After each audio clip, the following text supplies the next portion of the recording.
Hello guys, હું છું આપનો સાથી હર્ષુભાઈ, ભરત ઓટો ગેરેજના માલિક પોતે.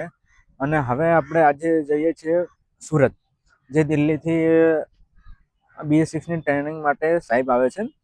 અને એમનો કંઈક ક્લાસીસ છે ને એવું કંઈક, એના માટે જોઈનિંગ માટે આપણે થોડું શીખવા માટે જઈએ છીએ.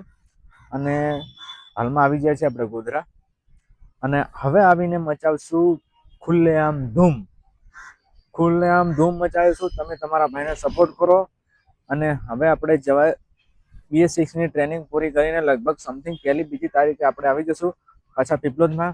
અને બીજી સેકન્ડ વાત એ કે હું હવે BS6ની ટ્રેનિંગ માટે આજે 25 તારીખ કે હું નીકળી ગયો છું. તો 25થી પહેલી તારીખ સુધીમાં જે પણ ભાઈને ગાડીનું કામકાજ કરાવવું હોય તો મારા પપ્પાનો નંબર તમને નીચે આપી દઈશ, તો અને ઉપર સ્ક્રીન પર પણ તમને મૂકી દઈશ. તો તમે મારા પપ્પાના કોન્ટેક્ટથી તમે આવી શકો છો, કામ કરાવી શકો છો. અને તમારો ભાઈ એટલે 5-6 દિવસ માટે બહાર છે. તો જેમ બને તેમ તમારા ભાઈને સપોર્ટ કરો. જય હિન્દ, જય ભારત.